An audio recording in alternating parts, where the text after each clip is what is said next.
मेरे प्रियो, सबको जय मसीह की। प्रभु आप सभी को आशीष दें। तो प्रियो, आज कुछ खास बातें हैं जो हम रखेंगे और जानने की कोशिश करेंगे। और जब हम पवित्र शास्त्र बाइबल की पुस्तक को पढ़ते हैं तो हमें सारी बातें पता चलती हैं। और प्रभु यीशु मसीह की वाणी, जिसे कहते हैं परमेश्वर का सत्य वचन, कभी टलता नहीं। जो परमेश्वर ने कहा वह सब कुछ हो जाता है। परमेश्वर अपने शब्द के द्वारा सब कुछ पूरा कर देते हैं। और यह हमारे लिए अच्छी बात है कि हमने सच्चाई को ढूंढा और हमने प्रभु यीशु मसीह को जाना, तो हमारे लिए परमेश्वर तक पहुंचने का रास्ता मिल गया। और हम परमेश्वर तक पहुंचने में अपने आप को आज हम कामयाब समझते हैं। तो प्रियो, मार्ग, सत्य और जीवन प्रभु यीशु मसीह हैं।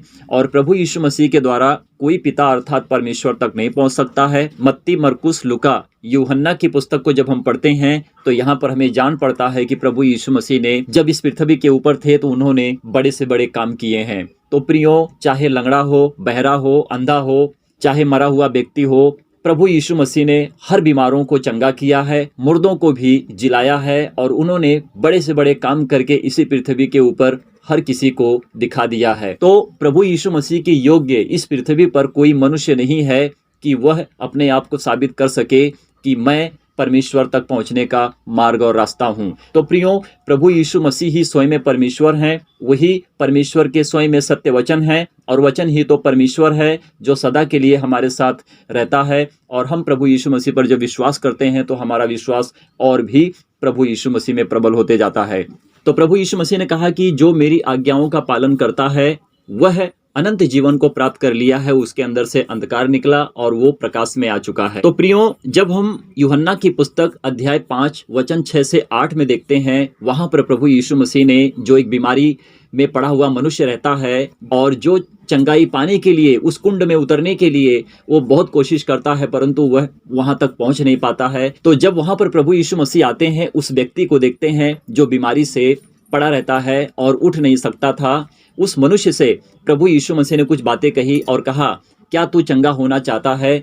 तो वह मनुष्य जवाब देता है, प्रभु यीशु मसीह को उत्तर देता है कि हे प्रभु, कोई व्यक्ति नहीं है कि मुझे उस सिलों के कुंड में उतारे कि मैं पहुंचूं और मैं चंगाई को पालूं। तो जब प्रभु यीशु मसीह ने उस व्यक्ति को देखा तो प्रभु यीशु मसीह को उस व्यक्ति के ऊपर दया आई और प्रभु यीशु मसीह ने कहा कि उठ, अपनी खाट उठा और चल फिर।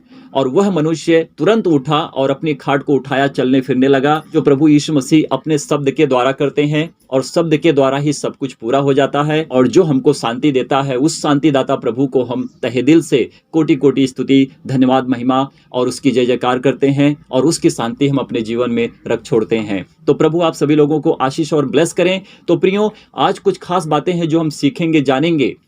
जब हम वाल्मीकि रामायण की पुस्तक को पढ़ते हैं तो वहां पर हमें बहुत कुछ पता चलता है कि जो आजकल के धर्म गुरु होते हैं, जो शिक्षा दे रहे हैं लोगों को, जो बता रहे हैं, जो उनका एक दरबार होता है और वहां पर बहुत सारे लोग जाते हैं जो उनकी बातों को सुनते हैं और शिक्षा उनसे लेते हैं। और जब हम संविधान के ऊपर नजर डालते हैं तो संविधान हमें गवाही देता है कि हम जिसे चाहें अपनी इच्छा के अनुसार हम उसे चुन सकते हैं और हम उसको अपना सकते हैं।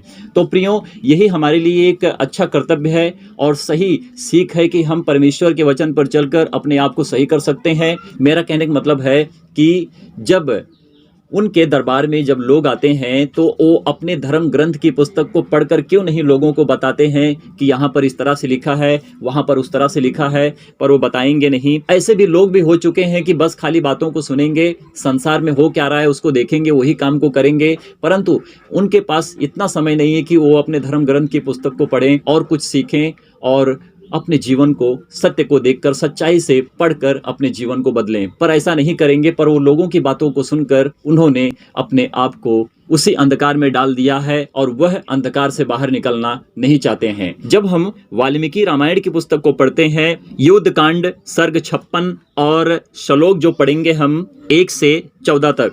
तो प्रियो देखिए, पहले श्लोक में लिखा क्या है। रावण का युद्ध में परास्त करने के पश्चात दुरात्मा रावण द्वारा अपने भाई को मारा गया देख श्री राम अत्यंत दुखी और विकल हो विलाप करने लगे। तो प्रियो, जब राम ने अपने भाई को देखा कि मेरा भाई रावण के द्वारा घायल हुआ और मारा गया, तो उसे वह अत्यंत देखकर दुखी और विलाप करने लगे। आगे देखिए दूसरे श्लोक में लिखा क्या है। वे कहने लगे, समर भूमि में धूल में पड़े हुए और मरे हुए लक्ष्मण को देख मुझे अब ना तो युद्ध से ही कोई प्रयोजन है, ना सीता से, और ना ही अब मुझे अधिक जीने की इच्छा है। राम अपने विषय में नहीं, अपने भाई के विषय में कह रहे हैं, मेरा भाई तो मर गया, अब मुझे कौन सा सुख प्राप्त हो सकता है। आगे देखिए, तीसरे श्लोक में लिखा है, स्त्रियां और मित्र तो सब स्थानों पर मिल सकते हैं, परंतु मुझे ऐसा कोई स्थान दिखाई नहीं देता जहां सहोदर भाई मिल सके। तो प्रियो, राम का यह कहना है कि मेरे लिए स्त्रियां और मित्र तो सब मिल सकते हैं, मेरे लिए ऐसा कोई स्थान दिखाई नहीं देता है कि जहां मेरा भाई मुझे मिल सके। देखिए, चौथे श्लोक में लिखा है, इस प्रकार विलाप करते हुए शोक से व्याकुलेंद्रिय श्री राम को सांत्वना प्रदान करते हुए सुसेन कहने लगे। तो जो वहां पर राम के साथ सुसेन नामक एक व्यक्ति थे, तो उनको दिलासा देने के लिए यह सारी बातें कही। तो सुसेन ने श्री राम से कहा, आप विलाप ना करें, आप चिंतित ना हो। इस तरह से राम से सुसेन ने बताया, जो सुसेन राम के साथ थे। देखिए, 5 श्लोक में लिखा है, हे महाबाहो, यह शोभा बढ़ाने वाले लक्ष्मण मरे नहीं हैं, क्योंकि ना तो इनके शरीर की आकृति ही बिगड़ी है और ना इनके मुखमंडल का रंग ही काला पड़ा है और ना ये निस्तेज हुए हैं। तो जब श्री राम विलाप अपने भाई के विषय में कर रहे थे, तो जो सुसेन नामक व्यक्ति थे, उन्होंने दिलासा देने के लिए राम से ये सारी बातें कही कि आप ये ना सोचें कि आपका भाई मर चुका है, परंतु आपका भाई जीवित है, और ना तो उसके मुख का रंग बदला है और ना तो इनके शरीर का रंग काला पड़ा है। देखिए, 6 श्लोक में लिखा क्या है, इनका मुखमंडल प्रसन्न और आभायुक्त है। हे वीर, आप दुखी ना हो, यह शत्रुहंता लक्ष्मण मरे नहीं अपितु जीवित हैं। तो प्रियो, यह सारी बातें जो सुसेन थे राम से कह रहे हैं कि आप चिंतित ना हो, आपका भाई मरे नहीं है परंतु जीवित हैं। इस तरह से राम से सुसेन नामक जो व्यक्ति थे वो बता रहे हैं। तो प्रियो, यहाँ पर एक बात उठती है, अगर ईश्वर परमात्मा है या श्री राम ईश्वर कहलाते हैं या फिर हैं, तो उनको ये बात क्यों पता नहीं चली कि मेरा भाई जीवित है, और उन्होंने कहा कि मेरा भाई तो मर चुका है, और वो मरने के चक्कर में लक्ष्मण के लिए विलाप करते रहे। परंतु जो सुसेन नामक व्यक्ति थे, उनको पता था कि लक्ष्मण मरे नहीं परंतु वे जीवित हैं। आगे देखिए, 7 श्लोक में लिखा है, वाक्यज्ञ सुसेन श्री राम से ऐसा कहकर समीप खड़े हुए कपिश्रेष्ठ हनुमान जी से बोले। और जब खड़े होकर सुसेन ने हनुमान से कहा और बोल उठे, क्या बोल उठे आगे देखते हैं, ये आपको 8 और 9 श्लोक में मिलेगा। हे सौम्य, हे वीर, तुम यहाँ से शीघ्र जाओ और जाम्बवान ने जिस पर्वत का पता तुम्हें पहले बताया था, उस औषधि पर्वत पर जाकर उस पर्वत के दक्षिण शिखर पर उगने वाली बूटियों को महात्मा लक्ष्मण के जीवनार्थ यहाँ ले आओ। तो प्रियो, ये सारी बातें जो सुसेन थे वो हनुमान से कहने लगे कि तुम पर्वत पर जाओ और जो बूटियां तुम्हें जाम्बवान ने बताया है उसे शीघ्र लक्ष्मण के लिए ले आओ कि वे उससे ठीक हो जाएं। देखिए, 10 श्लोक में लिखा है, सुसेन के ऐसा कहने पर हनुमान जी उस औषधि पर्वत पर गए, परंतु वहां जाकर उन बूटियों को ना पहचान सके, वे चिंतित हो गए। तो प्रियो, हनुमान जब उस पर्वत पर जाते हैं, कौन सी बूटी है उनको समझ में नहीं आ रहा है, तो वो बहुत अति चिंतित हुए और कहने लगे कि मैं एक विचार करता हूँ, क्यों ना इस पहाड़ को ही उखाड़ कर वहां तक लेके जाऊं। देखिए, 11 श्लोक में लिखा क्या है, तब अमित पराक्रमीशाली पवन पुत्र हनुमान को साहस यह विचार उत्पन्न हुआ कि इस पर्वत शिखर औषधि समूह को ही उखाड़ कर ले चलें। तो जो हनुमान का विचार था कि जब मुझे बूटी समझ में नहीं आ रही कि कौन सी है, तो उन्होंने क्या किया, उन्होंने पूरे पहाड़ को ही उखाड़ कर वो क्या करे कि वहां आगे ले बढ़े। तो मेरे प्रियो, यहाँ पर जो ईश्वर जिसको हम परमात्मा के नाम से जानना चाहें, अगर राम के ऊपर नजर डालें तो राम को खुद पता नहीं है कि मेरा भाई जीवित है, और यहाँ पर हनुमान के ऊपर जब हम नजर डालते हैं तो हनुमान को यह भी पता नहीं है कि वो बूटी कौन सी है, और उन्होंने क्या किया, पहाड़ को ही उखाड़ कर लेकर आगे बढ़ने लगे। तो प्रियो देखिए, आगे 12 श्लोक में लिखा है, ऐसा निश्चय कर महाबली हनुमान जी उस पर्वत शिखर पर पहुंच और विविध प्रकार के पुष्पित वृक्षों को उखाड़ तथा उन्हें लेकर आकाश मार्ग से उड़ चले और लंका में जा पहुंचे। जब हनुमान को यह पता नहीं चला कि बूटी कौन सी है, तो उन्होंने क्या किया, जितने वृक्ष थे और जो बूटी थी जो उनको समझ में नहीं आई थी, उन्होंने क्या किया, पूरे पहाड़ को ही उखाड़ कर अब श्रीलंका की तरफ बढ़ चले। देखिए 13 श्लोक में लिखा है, हनुमान के उन औषधियों को लेकर लंका में पहुंचने पर कपिश्रेष्ठ सुसेन ने उन जड़ी बूटियों को पीसा और कांतिमान लक्ष्मण को सुंघाया।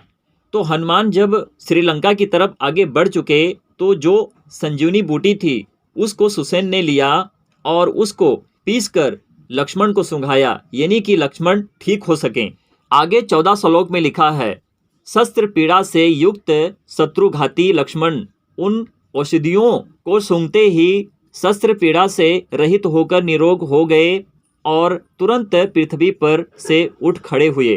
तो मेरे प्रियो, इसके पहले जब हमने प्रभु यीशु मसीह के ऊपर नजर डाला, यूहन्ना की पुस्तक अध्याय 5 वचन 6 से 8 में जो हमने देखा और पढ़ा, वहां पर प्रभु यीशु मसीह ने उस बीमार व्यक्ति से कहा कि उठ, अपनी खाट उठा और चल फिर। तो वह व्यक्ति चलने फिरने लगा।